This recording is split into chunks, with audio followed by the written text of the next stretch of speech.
കേരളത്തിൽ election result വന്നതിന് ശേഷം വരാത്ത രണ്ട് സാധനങ്ങളുണ്ട്. ഒന്ന് മുഖ്യമന്ത്രി, പിന്നെ ഒന്ന് നമ്മുടെ ഇവിടുന്ന് ബംഗാളിലോട്ട് പോയ ഭായിമാരും. ഈ രണ്ട് കൂട്ടരും ഇതുവരെ എത്തിയിട്ടില്ല. മുഖ്യമന്ത്രി ചിലപ്പോൾ ഇന്നോ നാളെയൊക്കെ എത്തും എന്ന് വിചാരിക്കുന്നുണ്ട്, പക്ഷേ ഭായിമാരെപ്പം വരുന്ന ഒരൈഡിയ ആർക്കില്ല. ഇതെത്ര ലെവലിലാണ് കേരളത്തിൻ്റെ സാമ്പത്തിക സ്ഥിതിനെ എഫക്റ്റ് ചെയ്യുന്നതെന്നുള്ളതാണ് ഏറ്റവും വലിയ ചോദ്യം. നമുക്ക് സിമ്പിളായിട്ട് തോന്നാം ഇത്, പക്ഷേ ഇപ്പോൾ പല റെസ്റ്റോറൻറ്റുകളിൽ നിങ്ങൾ കേരളത്തിൽ ചെന്നോ, കേരളത്തിൽ നിന്നല്ല കേട്ടോ, അതിപ്പം ഞാൻ നിൽക്കുന്നപ്പോൾ നമ്മൾ കർണാടകയിലാണെങ്കിലും തമിഴ്നാട്ടിലാണെങ്കിലും ഒക്കെ തന്നെ അവസ്ഥ. റെസ്റ്റോറൻറ്റുകൾ, മറ്റ് അല്ലറ ചില്ലറ ജോലികൾ, സെൻറ്ററിങ്, അതുപോലെ ഈ കോൺക്രീറ്റ് ജോലികൾ, A to Z ജോലികൾ ഇപ്പം നമ്മുടെ ഈ സ്ഥലങ്ങളിലൊക്കെ ഉള്ള ഇത്തരത്തിലുള്ള, അതായത് ഈ വൈറ്റ് കോളർ ജോബ് അല്ല ഞാൻ പറയുന്നത് കേട്ടോ, അല്ലാത്ത ജോലികളിൽ ഇവരായിരുന്നു എല്ലാം. ഇപ്പം ഇവർ വോട്ട് ചെയ്യാൻ പോയി, അല്ലെങ്കിൽ വോട്ട് ചെയ്ത് റിസൾട്ട് അറിഞ്ഞ് തിരിച്ചു വരും എന്ന് വിചാരിച്ചിരുന്ന ഒരാൾ പോലും തിരിച്ചു വന്നിട്ടില്ല. 100 പേര് പോയിട്ടുണ്ടെങ്കിൽ അത് 95 ആളുകൾ ഇതുവരെ തിരിച്ചെത്തിയിട്ടില്ല. അത് വല്ലാത്തൊരു പ്രതിസന്ധി തന്നെയാണ് കേരളത്തിനെ സംബന്ധിച്ച്. ഇപ്പോൾ നമ്മൾ കർണാടക നിങ്ങളെടുത്തോ, തമിഴ്നാട് എടുത്തോ, മറ്റ് സൗത്ത് ഇന്ത്യയിലെ ഭാഗങ്ങളൊക്കെ എടുത്തു കഴിഞ്ഞാലും ഏറ്റവും കൂടുതൽ കേരളത്തിലാണ് ഇവർ ഡിപ്പെൻഡ് ചെയ്യുന്നത്. ഏകദേശം 19 ലക്ഷം ആൾക്കാർ വർക്ക് ചെയ്യുന്നുണ്ട് കേരളത്തിൽ, ഇത്തരത്തിലുള്ള വർക്കുകൾ ചെയ്യുന്നുണ്ട് എന്നാണ് പറയപ്പെടുന്നത്. ഈ 30 ലക്ഷം ആൾക്കാർ തിരിച്ചു വന്നിട്ടില്ലെങ്കിൽ അവസാനം മലയാളികൾ മുണ്ടും മുറുക്കി പുറത്തോട്ട് ഇറങ്ങുമെന്ന് നിങ്ങൾ വിചാരിക്കുന്നുണ്ടെങ്കിൽ വെറുതെയാണ്. നമ്മളെ മലയാളികൾ കൊണ്ട് അത് പറ്റില്ല. ആ അവസ്ഥയിൽ നമ്മളായി പോയിട്ടുണ്ട്. നമ്മളെ ഭായിമാർ കഴിഞ്ഞ ഒരു 10-15 വർഷം കൊണ്ട് നമ്മളങ്ങനെ പഠിപ്പിച്ച് കളഞ്ഞിട്ടുണ്ട്. അപ്പോൾ അതാണ് കേരളത്തിൽ ഇപ്പോൾ ഏറ്റവും ചർച്ച ചെയ്യേണ്ട രണ്ട് കാര്യങ്ങൾ, ഒന്ന് മുഖ്യമന്ത്രി, ഒന്ന് ഭായിമാർ. ഏതായാലും നമുക്ക് വീഡിയോയുടെ കൂടുതൽ ഡീറ്റെയിൽസിലോട്ട് പോകുമ്പോൾ, വീഡിയോ ഇഷ്ടപ്പെടുകയാണെങ്കിൽ നിങ്ങൾ മാക്സിമം സപ്പോർട്ട് ചെയ്യുക, ഷെയർ ചെയ്യുക, ലൈക്ക് ചെയ്യുക, സബ്സ്ക്രൈബ് ചെയ്യാതെ കാണുന്ന ആളുകളുണ്ട് അതും കൂടെ ചെയ്യുക. അപ്പോൾ നമുക്ക് നേരെ വീഡിയോയിലോട്ട് പോകാം. ഏപ്രിൽ 29-ാം തീയതിയോടുകൂടി രണ്ടാം ഘട്ട വോട്ടെടുപ്പും കഴിഞ്ഞ ബംഗാളിൽ നിന്ന് മെയ് 4 റിസൾട്ടും കഴിഞ്ഞ് വരാമെന്നും പറഞ്ഞു പോയിട്ടുള്ള ഭായിമാരാരും തിരിച്ചു വന്നിട്ടില്ല എന്നുള്ളതാണ് ഏറ്റവും വലിയൊരു ചർച്ചാ വിഷയം. കാരണം ഈ പോയ ആളുകളിൽ പലരും ഇനിയിപ്പോൾ ഞങ്ങൾ അങ്ങോട്ട് ചെന്ന് ഞങ്ങൾ SIRൽ എങ്ങനെയെങ്കിലുമൊക്കെ പേര് വരുത്തി ഞങ്ങൾ അങ്ങോട്ട് ചെന്ന് വോട്ടും കൂടെ ഞങ്ങൾ ചെയ്തിട്ടില്ലെങ്കിൽ ഞങ്ങളെ ചിലപ്പം ഇവിടുന്ന് പുറത്താക്കും, അതല്ലെങ്കിൽ മുസ്ലിം ആണ് എന്നുള്ള പേരുള്ളത് കൊണ്ട് തന്നെ. നമുക്കറിയാം അപ്പം എന്താണ് ബംഗാൾ നടന്നതെന്നല്ലേ. ഇനി മുസ്ലിങ്ങൾക്ക് അവിടെ ഒരു ആനുകൂല്യങ്ങളും ഇല്ല, അല്ലെങ്കിൽ മുസ്ലിങ്ങൾ ഇനി കണ്ണു തുറന്ന് കാണില്ല, ഹിന്ദുക്കൾക്ക് മാത്രമാണ് എല്ലാം എന്ന് അസാമിലും ബംഗാളിലും മുഖ്യമന്ത്രിമാർ തന്നെ പ്രഖ്യാപിച്ചു കഴിഞ്ഞു. ഇന്ത്യ രാജ്യമൊന്നും അല്ല കേട്ടോ, ഒക്കെ പണ്ടായിരുന്നു. ഇങ്ങനെ രണ്ട് എന്താ പറയുക മുഖ്യമന്ത്രി മാണങ്ങൾ അവിടെ അങ്ങനെ പ്രഖ്യാപിച്ചു കഴിഞ്ഞു. രാജ്യം ഭരിക്കുന്നതും അത്തരത്തിലുള്ള റോക്കറ്റുകളായതുകൊണ്ട് വലിയ പ്രശ്നമില്ല, അതൊക്കെ നടന്നു പോകും. അപ്പോൾ ഇന്ത്യ ഒന്നും നിങ്ങൾ പറയണ്ട. അപ്പോൾ ബംഗാളും അസാമും എടുക്കാം. നമുക്ക് നമ്മുടെ കേരളത്തിൽ ഏറ്റവും കൂടുതൽ ജോലി ചെയ്യാൻ വരുന്ന ആളുകളിൽ ഒന്ന് ബംഗാളികളാണ് അല്ലേ. ബംഗാളികൾ എന്ന് പറഞ്ഞു കഴിഞ്ഞാൽ ബംഗാളിലുള്ള ആളുകൾ, അത്രയേ ഉള്ളൂ. പിന്നെ ഏറ്റവും കൂടുതൽ വരുന്ന ഒന്ന് ആസാമിൽ നിന്നാണ്, അസാമിൽ നിന്നാണ് പിന്നെ ഏറ്റവും കൂടുതൽ. പിന്നെ ബീഹാറിൽ നിന്നാണ് ഒരുപാട് ആളുകൾ വരുന്നത്, രാജസ്ഥാനിൽ നിന്ന് വരുന്നുണ്ട്, UP നിന്ന് വരുന്നുണ്ട്, ഗുജറാത്തിൽ നിന്ന് വരുന്നത്, ഒക്കെ വരുന്നുണ്ട്. പക്ഷേ ഏറ്റവും കൂടുതൽ ബംഗാളും ആസാമുമാണ് നമ്മുടെ നാട്ടിൽ ജോലി ചെയ്യാൻ വരുന്ന ആളുകൾ. കാരണം എന്താ, അവിടുത്തെ ബുദ്ധിമുട്ടുകളും കാരണങ്ങളൊക്കെ തന്നെയാണ്. അവിടെ ബുദ്ധിമുട്ടാണ്, അവിടെ നല്ല രീതിയിൽ ജോലിയില്ല. ജോലി ഉള്ളവർക്ക് തന്നെ വളരെ തുച്ഛമായിട്ടുള്ള വേതനം, ദിവസം 50, 100, 150 രൂപ കിട്ടുന്ന സ്ഥാനത്ത് നമ്മുടെ കേരളത്തിൽ എത്ര കൊടുക്കുന്നത്?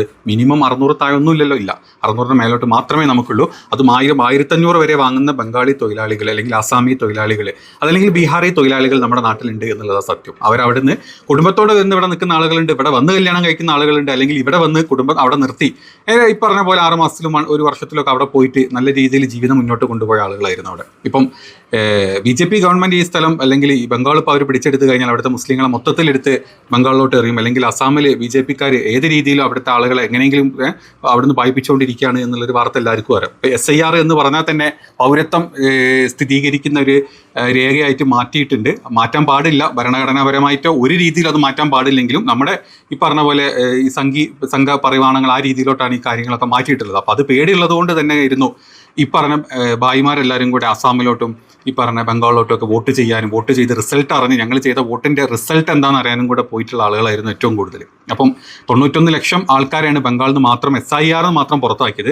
അതിൽ നിന്നൊരു 10-25 ലക്ഷം ആൾക്കാർ മരിച്ചവരും മറ്റ് അല്ലാതായി പോയവരും തിരിച്ചെടുത്ത് കഴിഞ്ഞാൽ ബാക്കിയുള്ള ആളുകളൊക്കെ ഇന്ത്യക്കാരൊക്കെ തന്നെയാണ്. പല ആളുകളുടെ കയ്യിലും പല സർട്ടിഫിക്കറ്റ് ഉണ്ടെങ്കിലും ട്രിബ്യൂണലിൽ പോയിട്ട് അത് അക്സെപ്റ്റ് ചെയ്യണമെങ്കിൽ, അല്ലെങ്കിൽ ഞങ്ങളുടെ SIR ലിസ്റ്റിൽ ഞങ്ങളുടെ പേരില്ല, ട്രിബ്യൂണലിൽ പോയിട്ട് ഞങ്ങൾ അക്സെപ്റ്റ് ചെയ്യണം എന്ന് പറഞ്ഞ കേസ് പോലും എവിടെ എത്താണ്ട് ഈ പറഞ്ഞ ആളുകളൊക്കെ തള്ളപ്പെട്ടു പോയവരാ. അപ്പം വോട്ട് ചെയ്യാനുള്ള ആളുകൾ, കിട്ടിയ ആളുകളും കൂടി ഇനി വോട്ട് ചെയ്യാതെ നിന്ന് ഞങ്ങളെ SIR എന്നെങ്ങാനും പുറത്താക്കി ഞങ്ങളുടെ ഇന്ത്യ തന്നെ പുറത്താക്കും എന്നുള്ള പേടിയുള്ളത് കൊണ്ടാണ് ഈ പറഞ്ഞ ഭായിമാരെല്ലാവരും കൂടെ അങ്ങോട്ട് വോട്ട് ചെയ്യാൻ പോയിട്ടുള്ളത്.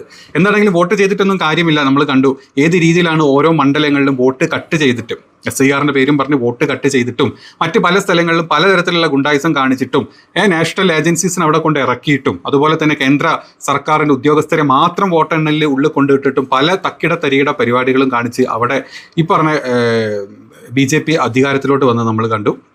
അപ്പം അതോടുകൂടി തന്നെ ഭായിമാർ കംപ്ലീറ്റ്ലി പേടിച്ചിരിക്കുകയാണ്. ഈവൻ SIRൽ പേരുണ്ടെങ്കിൽ പോലും എന്തെങ്കിലുമൊക്കെ പേരും പറഞ്ഞ് ഇവന്മാരെങ്ങനെ, അല്ലെങ്കിൽ മുസ്ലിമായ ഒറ്റ പേരിൽ ഇവന്മാരെങ്ങനെ ഇല്ലാണ്ടാക്കാം അല്ലെങ്കിൽ തട്ടിക്കളിക്കാം എന്നുള്ള ചിന്തയോടുകൂടി മാത്രം രാജ്യം ഭരിക്കുന്ന ഒരു കൂട്ടരാണ് ഇപ്പം ബംഗാളും ഭരിച്ചുകൊണ്ടിരിക്കുന്നത്. അസാമും അതുതന്നെ അവസ്ഥ. അതുകൊണ്ട് ഭായിമാർ പോയ ആളുകൾ തിരിച്ചു വരാൻ പേടിയാണ്. എങ്ങാനും ഇങ്ങോട്ട് തിരിച്ചു വന്ന് ഞങ്ങളുടെ കുടുംബത്തിന് അവിടെ എന്ത് സംഭവിക്കും, അതല്ലെങ്കിൽ ഞങ്ങൾ ഇങ്ങോട്ട് തിരിച്ചു വന്നു കഴിഞ്ഞാൽ പിന്നെ ഞങ്ങൾ അവിടെ നിന്ന് കംപ്ലീറ്റ്ലി പുറത്താക്കുമോ എന്നുള്ള പല പേടികളിലാണ് ഇവരാരും തിരിച്ചു വരാത്തത്. ഇപ്പം ഞാനിവിടെ നിൽക്കുന്ന സ്ഥലത്ത് ഇപ്പം എൻ്റെ കണ്ടറിൽ വർക്ക് ചെയ്യുന്ന ഒരുപാട് പേരുണ്ട്.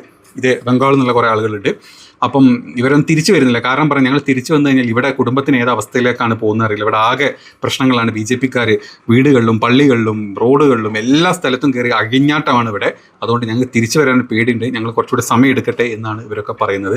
തിരിച്ചു വരുമോ എന്നുള്ള കാര്യത്തിലും ഉറപ്പില്ല. കാരണം ഇന്നത്തെ പ്രഖ്യാപനം നിങ്ങൾ കണ്ടോ? ഇന്നത്തെ BJP മന്ത്രിമാരുടെ പ്രഖ്യാപനം എന്താണ്?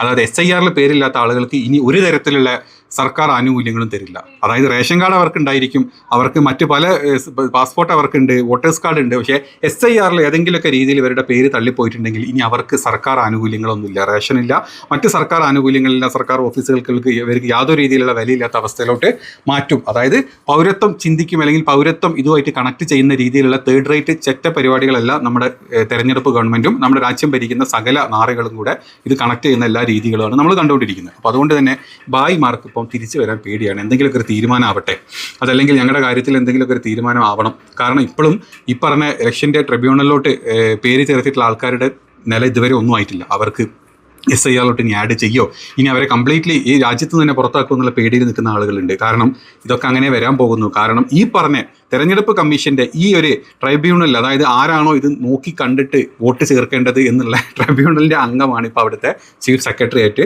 നിയമിച്ചിരിക്കുന്നത്. ഇനി അതുമാത്രമല്ല, അവിടുത്തെ ചീഫ് ഇലക്ഷൻ കമ്മീഷനെയാണ് അവിടുത്തെ മറ്റൊരു സർക്കാർ പോസ്റ്റിലോട്ട് വരെ എടുത്തിട്ടുള്ളത്. അപ്പോൾ തന്നെ വ്യക്തമായിട്ടുണ്ട് തെരഞ്ഞെടുപ്പ് അട്ടിമറിച്ചതിൻ്റെ പ്രത്യുപകാരമായിട്ട് സർക്കാരിൻ്റെ വലിയ വലിയ തസ്തികകളിലോട്ട് ഈ പറഞ്ഞ ആളുകൾ ഒരു രീതിയിൽ ഒരു ജനാധിപത്യ രാജ്യത്ത് ഒരു ചിന്തിക്കാൻ പറ്റാത്ത രീതിയിൽ, ബയാസ് അല്ലാത്ത രീതിയിൽ ചെയ്യേണ്ട കാര്യങ്ങൾ അതുപോലെ ചെയ്തു വെച്ചിരിക്കാം അതിന് അഗെയിൻസ്റ്റ് ആയിട്ട്.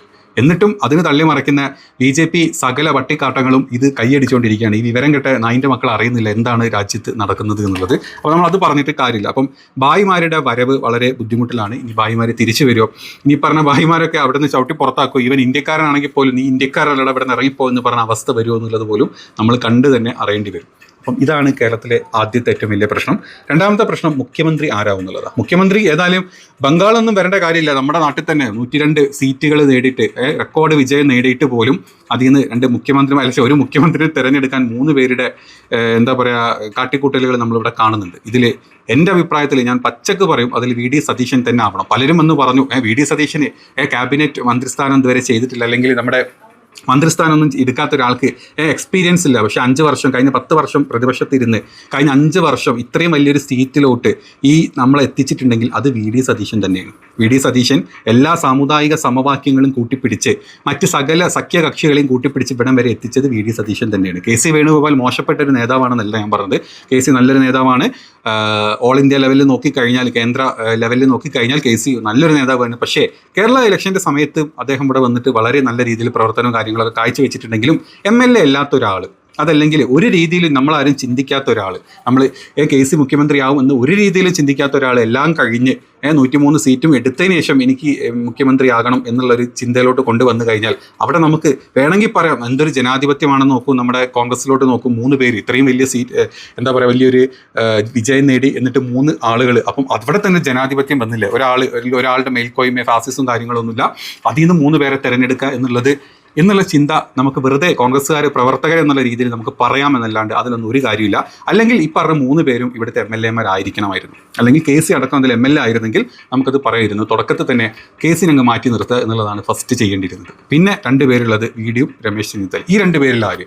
അതുപോലെ തന്നെ ഈ ഒരു വല്ലാത്ത അവസ്ഥയിൽ കോൺഗ്രസ് കടന്ന് തിരിഞ്ഞ് കളിക്കുമ്പം ഇതിൻ്റെ ഇടയിൽ കൂടെ വന്ന് പോസ്റ്റ് ഇട്ട് പോകുന്ന സകല സഖാക്കന്മാരോടും കൂടെ ഒന്ന് പറയട്ടെ, നിങ്ങൾ ഇതിനേക്കാൾ വലിയ കഷ്ടപ്പാടിൽ റോട്ടിൽ VS-ന് വേണ്ടിയിട്ട് പടപൊരുതിയ ഒരു കാലഘട്ടം ഉണ്ടായിരുന്നു എന്നുള്ളത് ചിന്തിച്ചാൽ മതി.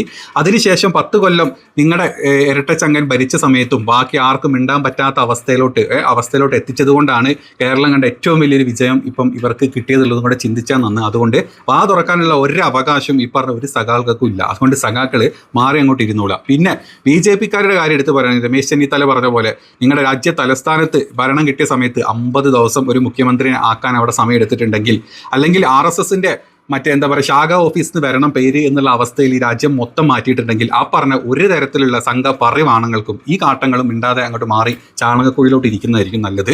ഇന്നും കൂടെ ഇതിൻ്റെ കൂടെ ഞാൻ കൂട്ടിച്ചേർക്കുകയാണ് കേട്ടോ. അത് പറയേണ്ട കാര്യമാണ്. കാരണം ഈ രണ്ട് പ്രതിപക്ഷത്ത് അല്ലെങ്കിൽ ആയി വരുന്ന ഈ രണ്ട് പാർട്ടികൾക്കും ഇത് പറയാനുള്ള ഒരധികാരവും ഇല്ല. കാരണം വർഷങ്ങളായിട്ട് ഇവന്മാർ കാണിച്ചു കൂടുന്ന തന്തയില്ലായ്മത്തരം ഇത് തന്നെയാണ്. അതുകൊണ്ട് അതിനെപ്പറ്റി ആരും ഇവിടെ സംസാരിക്കേണ്ട. ഏതാണെങ്കിലും ജനാധിപത്യം അത് ഇത് എന്നൊക്കെ പറഞ്ഞ് നമുക്കിത് കുത്തിക്കയറ്റാമെങ്കിലും ഈ ജനാധിപത്യം ഇങ്ങനെ നീണ്ടുപോവുകയാണെങ്കിൽ ഈ പറഞ്ഞ ജനാധിപത്യ പാർട്ടിയിലെ അണികൾ പല രീതിയിലും ചിന്തിച്ചു പോകും. പലതരത്തിലുള്ള ടീമുകൾ ഇവിടെ ഉണ്ടാവും. KC ടീം, അതല്ലെങ്കിൽ KC ടീമിൻ്റെ അപ്പുറത്ത് VD ടീം, VD ടീമിൻ്റെ അപ്പുറത്ത് RC ടീം, ഈ ടീം UDF എന്നുള്ളതായിട്ട് മാറ്റിയിട്ട് ഈ പറഞ്ഞ പല ടീമുകളായിട്ട് എന്തിനാണ് ഈ പാർട്ടിനെ പലതാക്കി നിങ്ങൾ കൊളമാക്കുന്നത്? അതിൻ്റെ ആവശ്യമുണ്ടോ? ഇപ്പോഴത്തെ ഒരു സാഹചര്യത്തിൽ, ഇപ്പോഴത്തെ രാഷ്ട്രീയ സാഹചര്യം നോക്കുകയാണെങ്കിൽ എക്സ്പീരിയൻസും കാര്യങ്ങളൊക്കെ നോക്കിയാലും പക്ഷേ വടിക്ക് വടി എന്നുള്ള ചിന്ത കൊണ്ടുവരുന്ന ആൾ അത് VD സതീശനാണ്. അത് അങ്ങനെയാണ് രാഷ്ട്രീയം മുന്നോട്ട് പോകേണ്ടത്. പണ്ടത്തെ ഹസൻ പറഞ്ഞ പോലത്തെ ഹസൻ്റെ പഴഞ്ചൻ രാഷ്ട്രീയ ചിന്താഗതിയൊന്നുമല്ല. ആ വിവരക്കേട് അയാൾ വാ തുറന്ന് പറഞ്ഞെങ്കിലും അത്തരത്തിലുള്ള മുതുക്കളവന്മാരെ അങ്ങോട്ട് മാറ്റി നിർത്തിയിട്ട് ഇപ്പോഴത്തെ കാലത്ത് എന്താണോ വടിക്ക് വടിയാണെങ്കിലും അങ്ങനെ തന്നെ രാഷ്ട്രീയം മുന്നോട്ട് കൊണ്ടുപോയി കഴിഞ്ഞാലേ രാഷ്ട്രീയം മുന്നോട്ട് പോകുള്ളൂ. അല്ലെങ്കിൽ കോൺഗ്രസ് രാജ്യത്തിൻ്റെ മറ്റ് ഭാഗങ്ങളിലൊക്കെ എങ്ങനെ ക്ഷയിച്ചു പോയി അതുപോലെ നമ്മൾ ക്ഷയിച്ചു പോകും. അതുകൊണ്ട് ഈ VD മുഖ്യമന്ത്രിയായി വന്നു കഴിഞ്ഞാൽ അതായത് എല്ലാ തീരുമാനങ്ങളും വളരെ സ്റ്റേണായിരിക്കും. പറയേണ്ട കാര്യങ്ങൾ വ്യക്തമായിട്ട് പറയും, ചെയ്യേണ്ട കാര്യങ്ങൾ വ്യക്തമായിട്ട് ചെയ്യും. അവിടെ ഒരു തരത്തിലുള്ള ബയാസ്ഡ് ആയിട്ടുള്ള ചിന്താഗതിയും അല്ലെങ്കിൽ ആ MLA ഇത് പറഞ്ഞു ഈ MLA ഇത് പറഞ്ഞു അങ്ങനത്തെ ഒരു ചിന്താഗതി VDയുടെ സൈഡിൽ നിന്ന് ഉണ്ടാവില്ല എന്നുള്ള കാര്യം ഉറപ്പാണ്. ചെയ്യേണ്ട കാര്യങ്ങൾ ചെയ്യും. അതുകൊണ്ടൊക്കെ തന്നെയാണ് പല MLAമാരും അതും കൂടെ പേടിച്ചിട്ട് അല്ലെങ്കിൽ അതും കൂടെ കണ്ടിട്ട് തന്നെയാണ് കേസിനെ പോലത്തെ കുറച്ചൊരു ഫ്ലെക്സിബിൾ ആയിട്ടുള്ള ഒരാളെ തിരഞ്ഞെടുക്കാം എന്നുള്ള ചിന്തയിലോട്ട് ഇതിനെ എത്തിച്ചിട്ടുള്ളതും. അപ്പോൾ ഞാൻ കംപ്ലീറ്റ്ലി എൻ്റെ ഫുൾ ഇത് ഞാൻ ചിന്തിക്കുകയാണെങ്കിൽ അത് VD സതീശന് കൊടുക്കണം. പിന്നെ രമേശ് ചെന്നിത്തലയ്ക്ക് നല്ലൊരു ആഭ്യന്തരം പോലത്തെ അല്ലെങ്കിൽ ധനകാര്യം പോലത്തെ നല്ല ഏതെങ്കിലും ഒരു പൊസിഷൻ കൊടുക്കുക. തൽക്കാലം KC അവിടെ തന്നെ ജനറൽ സെക്രട്ടറി AICCയുടെ ജനറൽ സെക്രട്ടറി ഇരിക്കുന്നതായിരിക്കും നല്ലത്. അടുത്ത പ്രാവശ്യത്തിലേക്ക് വേണമെങ്കിൽ വേറെ വല്ല പുതിയ ലെവലിലോട്ട് നോക്കുന്നതായിരിക്കും നല്ലത് എന്നാണ് ഞാൻ മനസ്സിലാക്കുന്നത്. ഇത് മനസ്സിലാക്കാണ്ട് ഹൈക്കമാൻഡും ബാക്കി കാര്യങ്ങളും എന്തെങ്കിലും ചെയ്തു കഴിഞ്ഞാൽ നിങ്ങൾ കണ്ടോ KC മുഖ്യമന്ത്രിയായി കന്നു കഴിഞ്ഞാൽ ഒരു കാര്യം ഉറപ്പാണ്. കേരളത്തിലെ കോൺഗ്രസ്സുകാരിൽ പല രീതിയിൽ അതായത് KC team, VD team, RC team, പിന്നെ ടീം UDF എന്ന് പറഞ്ഞ മറ്റ് പല ടീമുകളായിട്ട് ഈ UDF തിരിയുകയും ചെയ്യും. അതോടുകൂടി ചത്ത് മലച്ച ഒരു പാർട്ടിയായിട്ട് ഈ പാർട്ടി മാറുകയും ചെയ്യും. ആ അവസ്ഥയിലോട്ട് എത്തിക്കാണ്ടിരിക്കാൻ അറ്റ്ലീസ്റ്റ് ഈ നേതാക്കന്മാരെ കൊണ്ട് പറ്റുമെങ്കിൽ അത് കണ്ടറിഞ്ഞ് ഹൈക്കമാൻഡിന് എന്തെങ്കിലും തീരുമാനം എടുക്കാൻ പറ്റുമെങ്കിൽ വളരെ നല്ലത്. അപ്പോൾ നമ്മൾ പറഞ്ഞ പോലെ 2 പേരാണ് വരാനുള്ളത്. തെരഞ്ഞെടുപ്പ് അല്ലെങ്കിൽ ഇലക്ഷൻ റിസൾട്ടിന് നേരം ഒന്ന് മുഖ്യമന്ത്രിയും ഒന്ന് ബായുമാരും. നിങ്ങളുടെ അഭിപ്രായം എന്താണെങ്കിൽ നിങ്ങളുടെ അഭിപ്രായങ്ങളും ബാക്കി കമൻറ്റുകളായിട്ട് നിങ്ങളൊന്ന് താഴത്ത് പങ്കുവെക്കുക. നമുക്ക് നോക്കാം.